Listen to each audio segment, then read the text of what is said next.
Hello, hey, good day to you. Well, it's another week of your most exploring, entertaining, and youthful program, Take the Lead.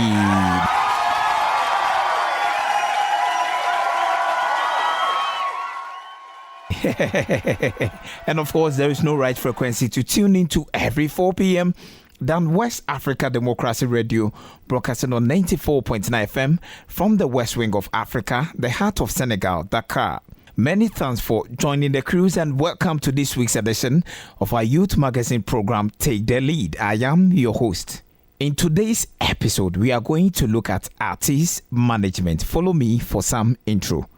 In contemporary times, to meet the trends and the entertainment aura in the music industry, most musicians tend to associate with managers or labels who contribute to their craft by investing more time in leveraging their brand equity to create revenue streams and deliberate partnerships.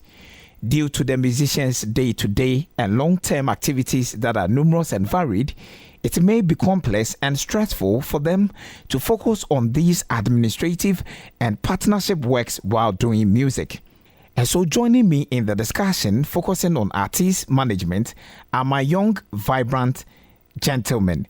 Mohammed Muhuddin Yakubu, also known as Baby Bash, is the manager of the label named Strong Empire in Ghana, and DJ Prince Baba is from the label and management Sound Hits TV in Nigeria. In this interview, our guest will share with us the strategic roles and key professional relationships artist managers play in the labels of musicians and how their roles cannot be overemphasized in ensuring brand influence and advanced placement of musicians on platforms that can accelerate their career. They are my guests.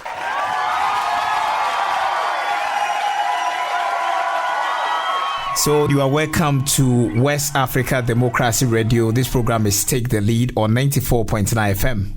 Thank you for having us right here. All right, so let me begin with you, DJ Prince. Why does everyone need a management as an artist? What significant role do managers play in the lives of artists? Well, it takes a lot of, as an artist, you have more advantage when you have a manager.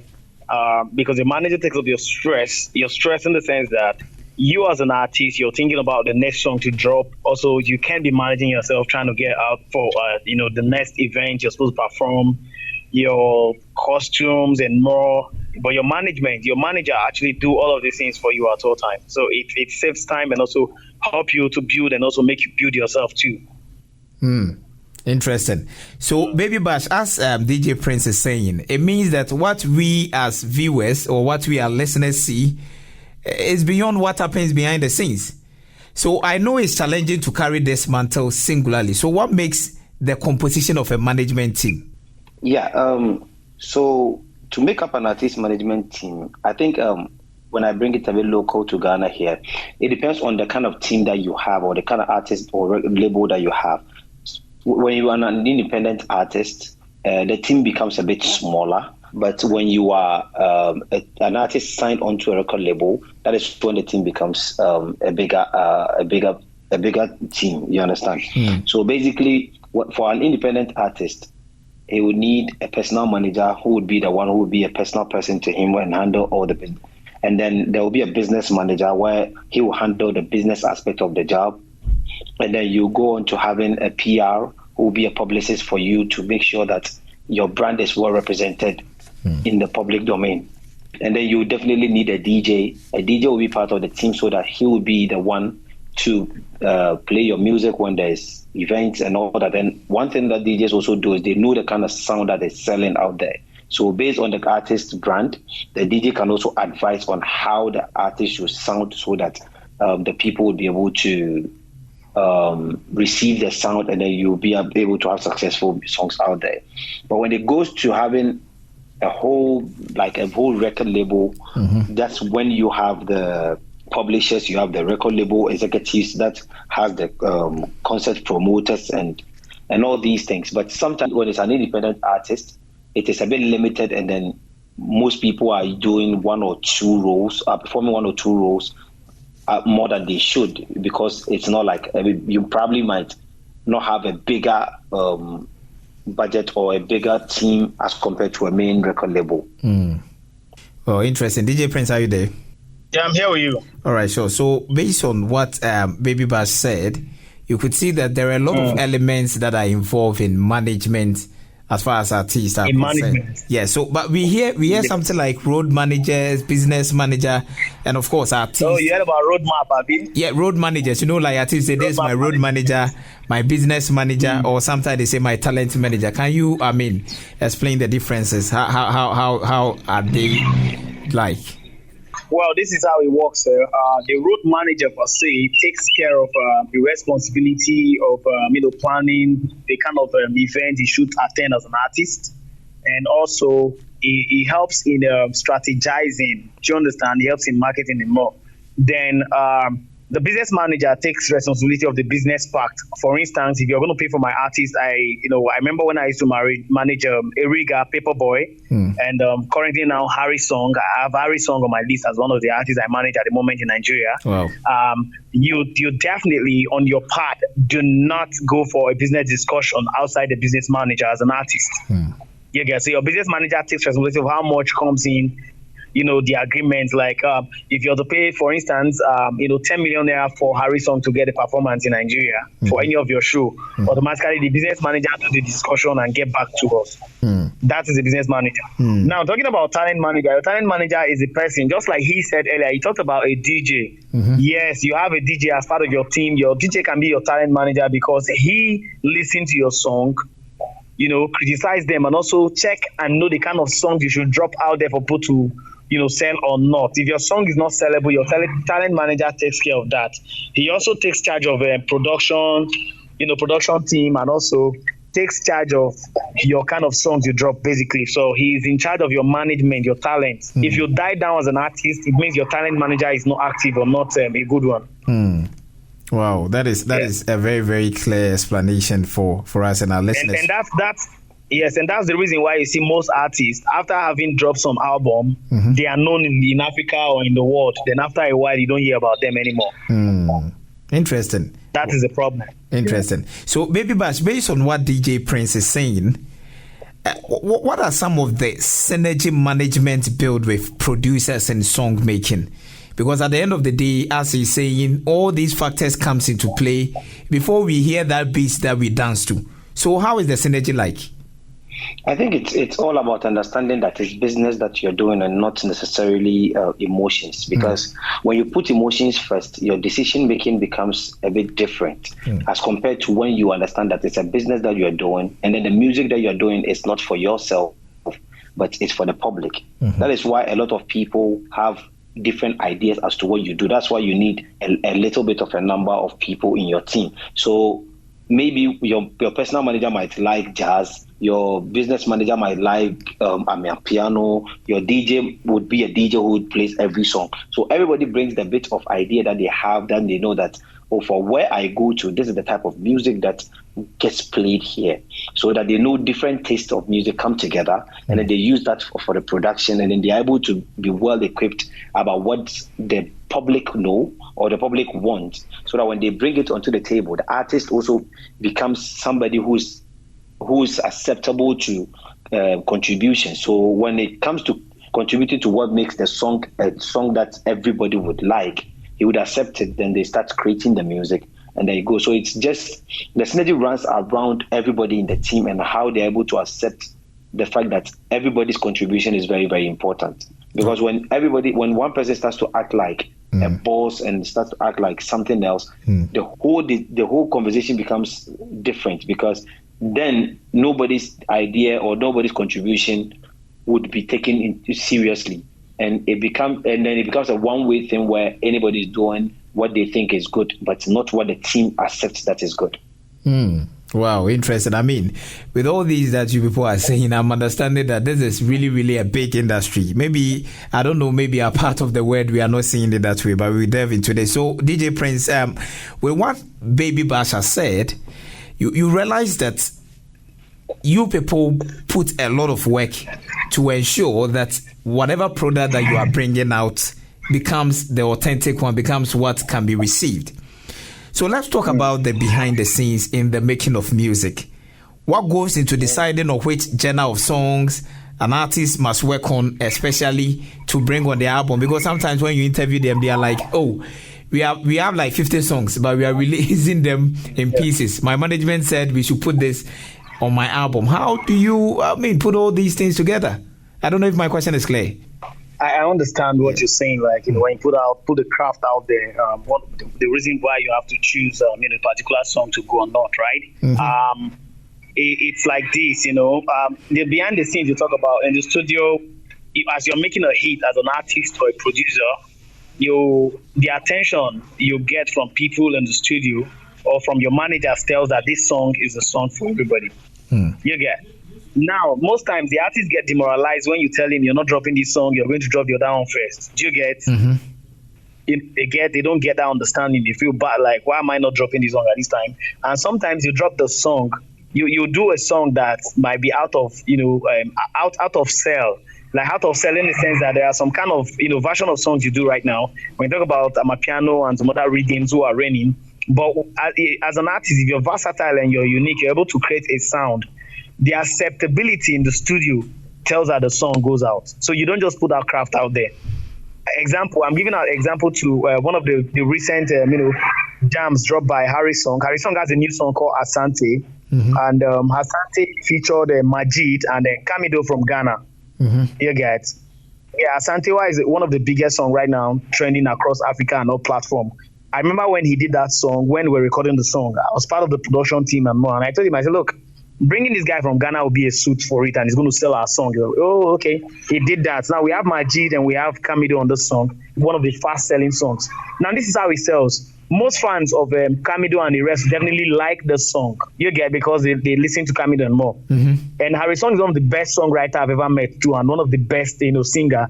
Even though he's not one of those artists that go out there to show themselves and say, I am this, I have that. You get. And for that reason, you can never put your craft out there without your management team decision. Sometimes your management team decision might not really work. An artist might go out there, do a song and bring. Once it's okay, we put it out there. And when we put it out, the acceptability tells us that this song will definitely go. That's how it works.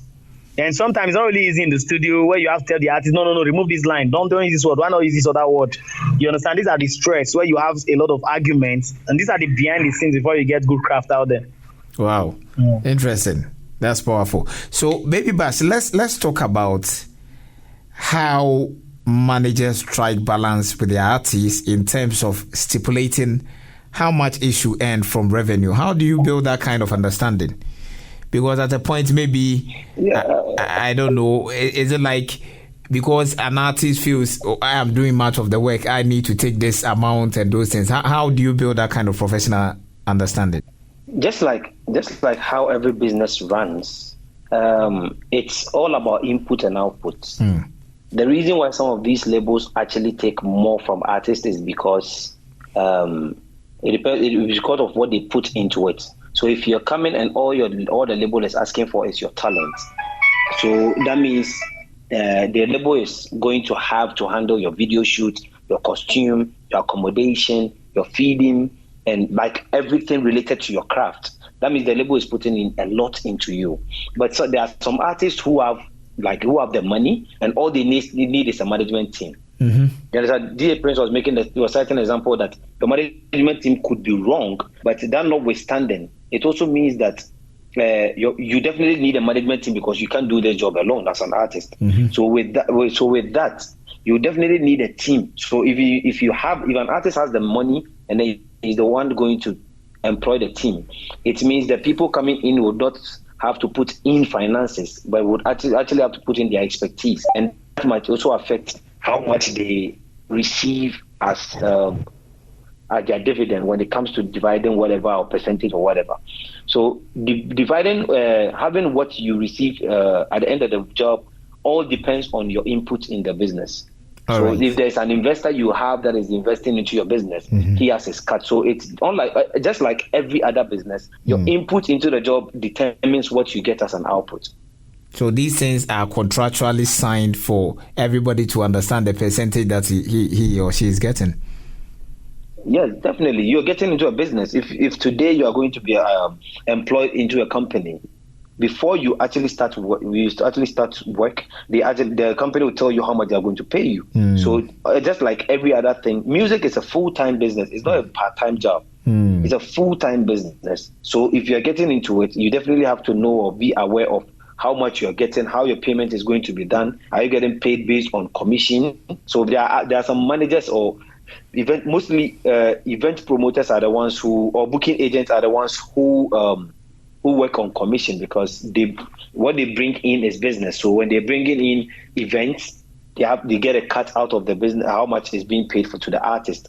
So they make sure that they bring more events so that they get more cuts. But there are other people too who get paid on a monthly basis. There are other people who get, so it depends on whatever decision you and the management team or the artist himself have in agreement. But it has to be done at the beginning so that work can commence and everybody can have their own idea of how they are taking.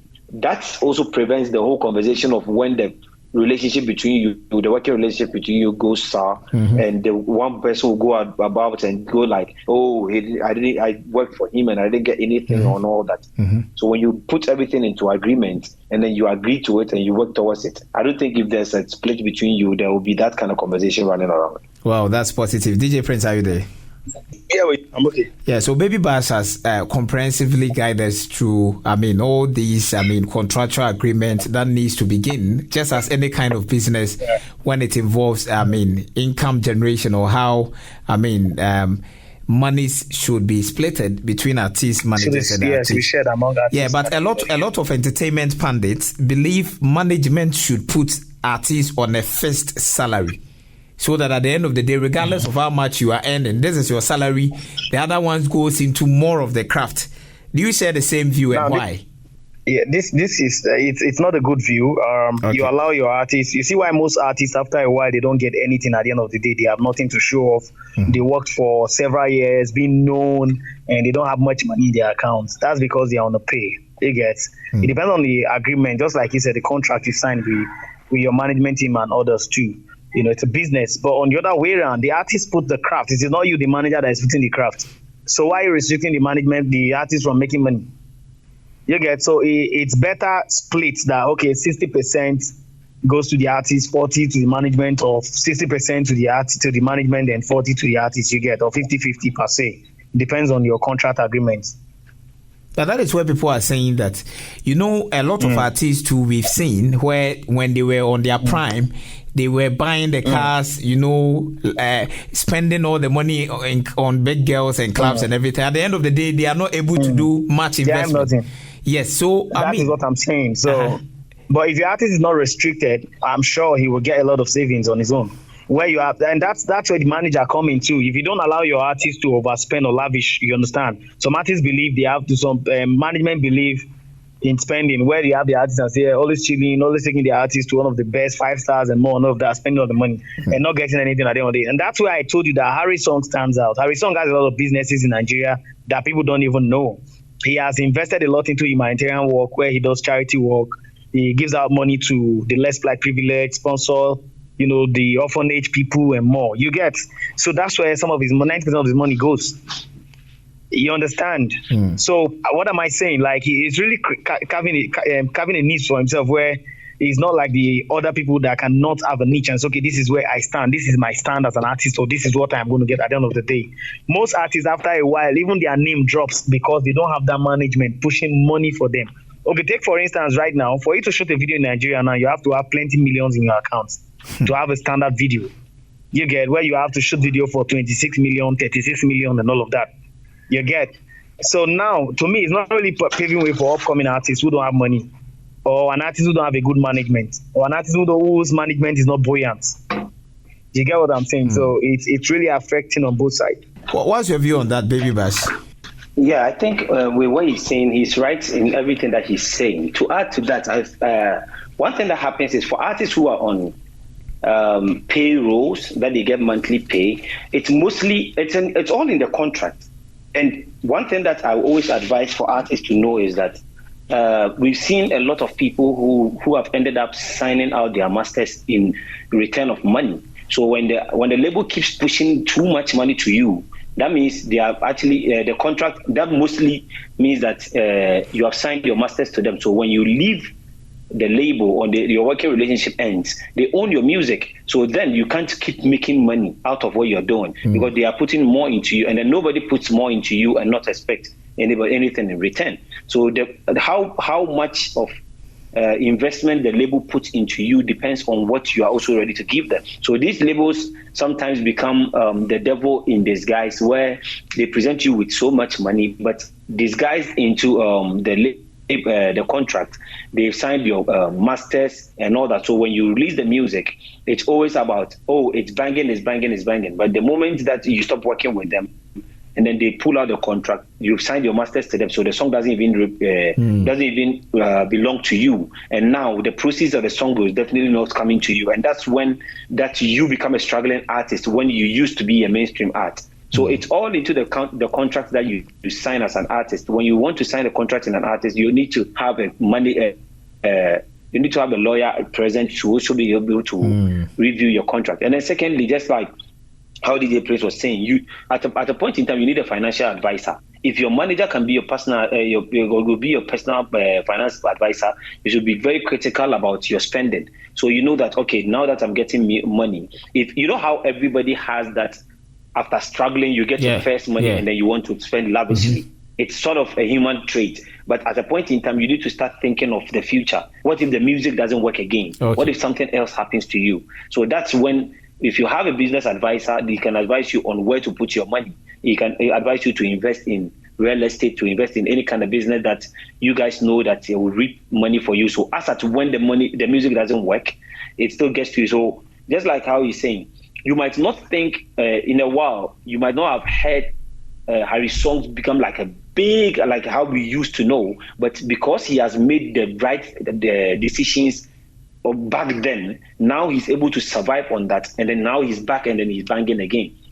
You understand? But if you focus more on the spending, and then the company gives, or the label gives giving you money back to back, that means the label knows why they're doing that. And then in future, you probably want to be earning from your music when the music is not banging again, and then you'll be lacking behind. Wow, that is really a comprehensive education. So, I mean, let me get into a little bit Ghana-Niger debate. DJ Prince, are you there? I'm fine. I'm here. Well, clearly, it is seen that, young folks or artists are springing up in Nigeria and making waves across the continent. Even for the big shots, like Davido, like Wizkid, like Burna Boy, it seems there is that kind of huge support that is coming with the backing that you Nigerians are giving them. What is causing this? What makes Nigeria now rule, sort of? Because my Ghana brother will also come in, and then we will see how we can be able to strike a balance. I hope my question is clear. Okay, now I understand your question, where you see Afrobeat around the fast selling, or you see Nigerian music going bigger and getting bigger in the world, and people celebrating Nigerian music. Yeah. Now this is what happens when we talk about your management putting in money and more. Like, you do a lot of work. When you talk about Wizkid, Davido, and Burna Boy, these guys work extremely hard. Like, they work extremely hard, putting their craft out there. They pay so much money.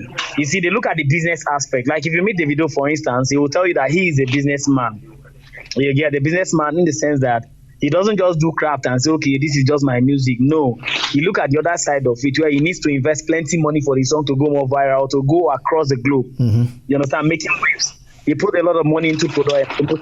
And that's where I told you earlier, I shoot videos right now with about 56 million, 76 and all of that. And also they try to do features and more. That is the more reason why you see Nigerian music going globally, and we are like one of the biggest hub right now in Africa. Okay, so Baby Bash, looking at what he's saying, Burna Boy, Davido, Wizkid, even at their stage, they are still putting in money. They are still investing that huge in our craft. When it comes to Ghana, outside, Sarkodie, Stoneboy, Shatta Wale, you realize that even though they are pushing, it's not that they are not that level with these Burna Boys and all of that. The last time on Twitter, a lot of people were, I'm sure we all saw Sarkodie doing a high school tour on Twitter, And then people were comparing with Burna Boy. I mean, rocking like over 400,000 capacity in the UK. I mean, how did we get here? Baby Bass, what's your view on that? Yeah, on the Sarkodie High School tour, I don't think it's a problem because most of us listened to Sarkodie when we were in high school. So if he's building a fan base, it's a very strategic planning that he's doing right now. Okay. Even though the event is bigger than how people see it, there are people who have sponsored the show. Sarkodie wouldn't go to just any SHS and then begin to do that. But now he's touching base. So these little kids who are growing up will grow with him. And then when they get to the universities and become the business entrepreneurs, they still know that there's somebody who's, even though he's older, we fell in love with him when we were in high school. That's a very strategic thing that he's doing. Mm-hmm. Back to the main question of investment. You see, the point of investment is always about what you get in return in your music. Just like how DJ Prince was saying, Davido, Burna Boy, Wizkid, to mention a few, are putting in more money, so definitely they get more in returns.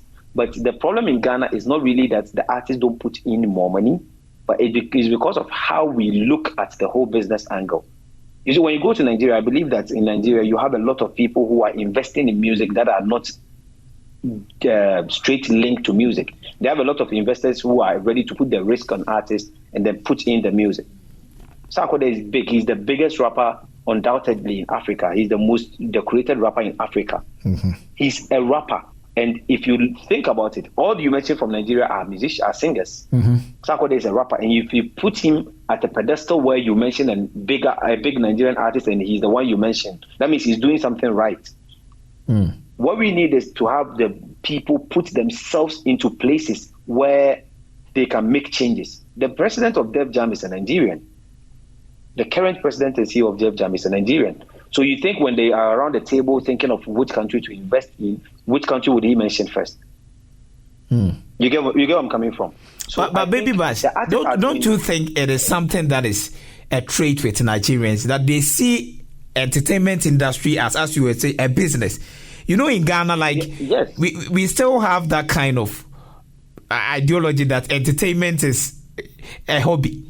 But I think one thing that we are growing to understand is that entertainment is a business now, because even in Ghana here, we know that Shatta Wale is rich. We know Sarkodie has the money. We know Stonebwoy is rich. We know a couple of artists that are getting money that we know that are doing music. So people are getting now the education that is a business. All we have to do as artists, as I was saying, is that the artists need to let these business entities or these businessmen to understand that this is also a business. Because if a businessman in Ghana would go and build a high-rise building and think, oh, if I put this building as an apartment, people will rent it. He should also have that vision that he will also get income when he invests in the particular artist. And then we should make sure that they are able to believe that these things will happen with evidence of people who have done it. These Nigerians have been able to outgrow that sentiment. So a businessman in Nigeria would definitely want to just put money in an artist, knowing that this is a risk, but it will definitely reap him money. And then secondly, the business, the entertainment or the showbiz players that are in Nigeria are able to slot themselves into relevant positions, so that when Wizkid goes to Nigeria right now, it goes to UK, goes to US right now, and he knows that when I go to, if it's in UK, he knows that when I go to BBC Extra, I will see a fellow Nigerian. When I go to Hot 97, I will probably see a Nigerian. But it's not the same deal when it comes to Ghanaians, because when you go to BBC Extra, I'm not really sure you might meet a Ghanaian who has a voice in there. But Nigerians are putting themselves in this place of position where when the discussion comes in who we put out there, it becomes that this is just the conversation that has to happen from all sides. So the artists have to make sure that business entities and then these people, investors, know that they can reap out of what they are investing into when they try to invest in music. So they get interested in investing. And then our entertainment players and showbiz players also have to make sure that they put their hands into, because people like Adesope and all that are able to put are in vantage positions where when a discussion is happening, they will definitely. So when right now there's a discussion of who to choose between, maybe let's say Davido and Stonebwoy, and then the table has 5 Nigerians in a capacity of 10 people, you think where does the contract go?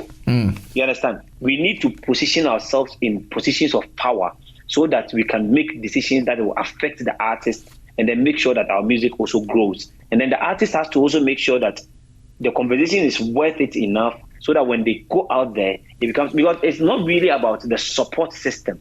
I think most of the time we think, oh, because Nigerians are too many. I understand that numbers actually play a role in here, but it's not just because there are many.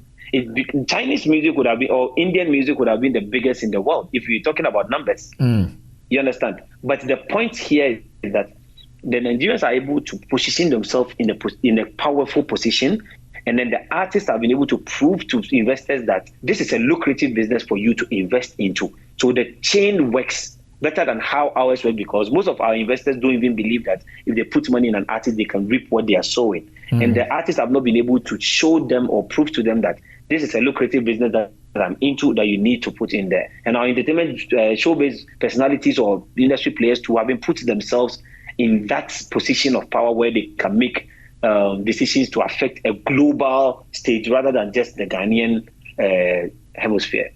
Wow. That is really, really, I mean, I'm so impressed, and I'm sure our listeners beyond West Africa will be impressed with the kind of comprehensive education you two guys are giving us. But before we go, let me ask my last but one question, and it goes to DJ Prince. Based on all what Baby Bash has said, you realize the kind of investment that Nigerians are putting in, placing themselves in powerful positions and all of that. But at the end of the day, as an artist manager, there are some times that the hits are not coming, the streams are not going.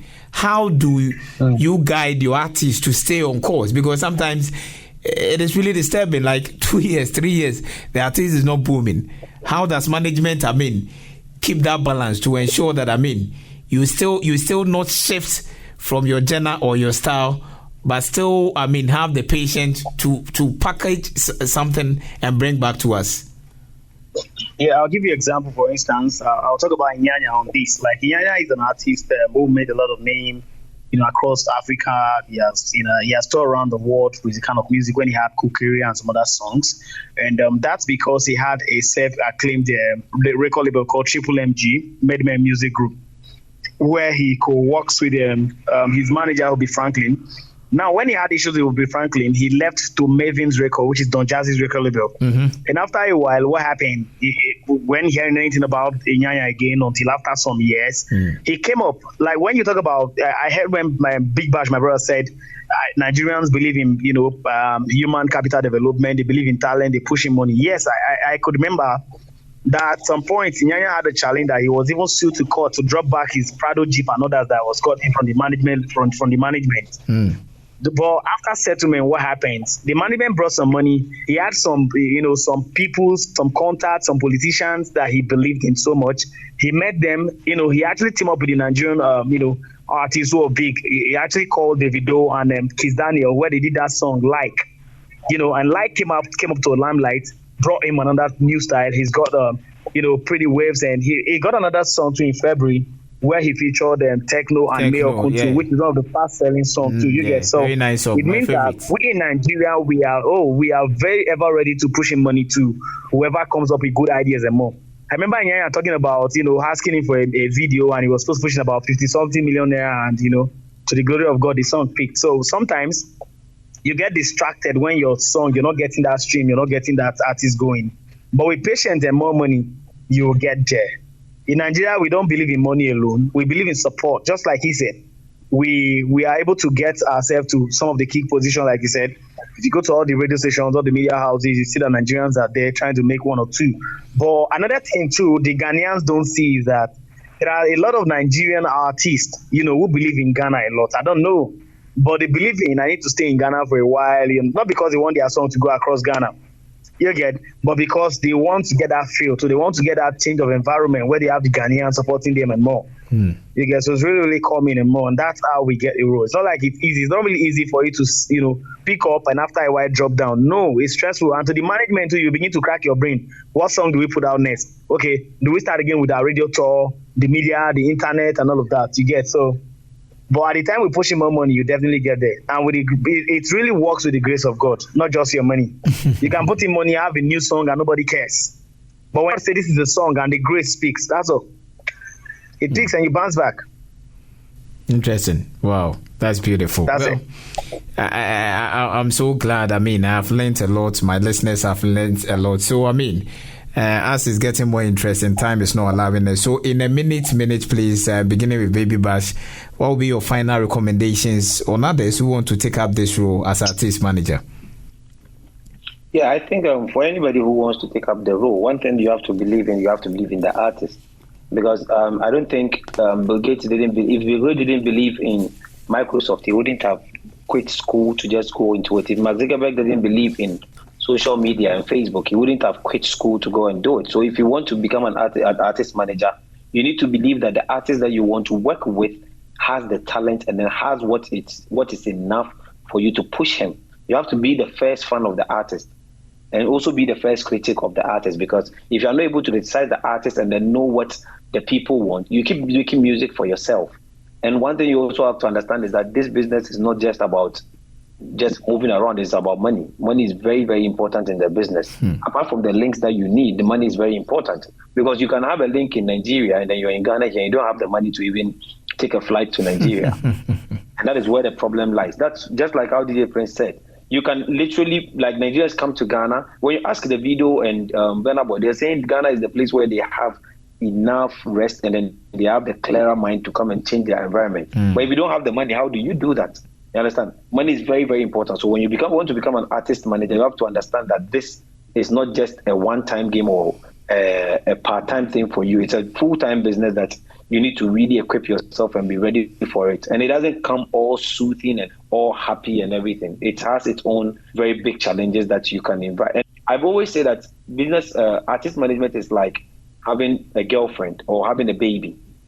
They are annoying sometimes, they are whatever, but you should always put your eye on the prize and understand that as human as we are, at a point in time, we would have our own squabbles, but you know how you move forward with it and then focus on the bigger picture rather than just the little one where you you focus on his attitude as human as we are.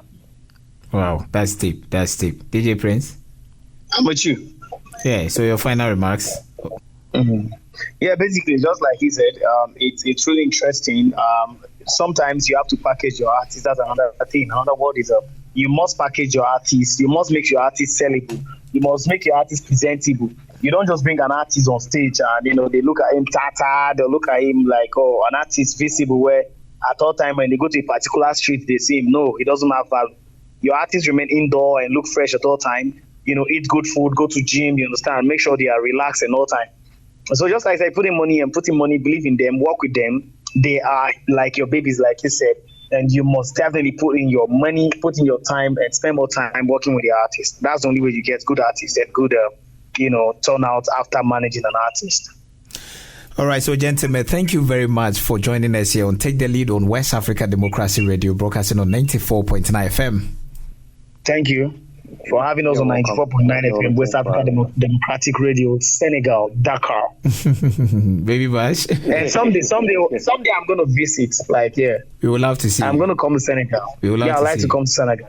Baby Bash. Yeah, but thanks for having us. Thanks for having us in Senegal. Well, just as he said, one day we'll definitely come through and then come, because it's very necessary. As long as we're doing the music for Africa and everything, we need to come there and then make sure that our music reaches there. Thanks a lot for having us. And it was really nice and educative too. Yeah, we hold you down. Enjoy your evening, gentlemen. Thank you very much for having us. All right. If you are just joining us, this is West Africa Democracy Radio, broadcasting from Dakar, Senegal. The program is Take the Lead with your host, James Ejapon. Join the discussions on all our social media platforms on Twitter, Instagram at WADR News, and on Facebook, West Africa Democracy Radio English Service, and stream live on WADR.org. And that is how we wrap up today's edition of Take the Lead on West Africa Democracy Radio, focused on artist management. I am James Ejapon, your host. Remember to follow our discussions on all our social media platforms on Twitter, Instagram at WADR News, and on Facebook, West Africa Democracy Radio English Service, and stream live on WADR.org. Enjoy your day.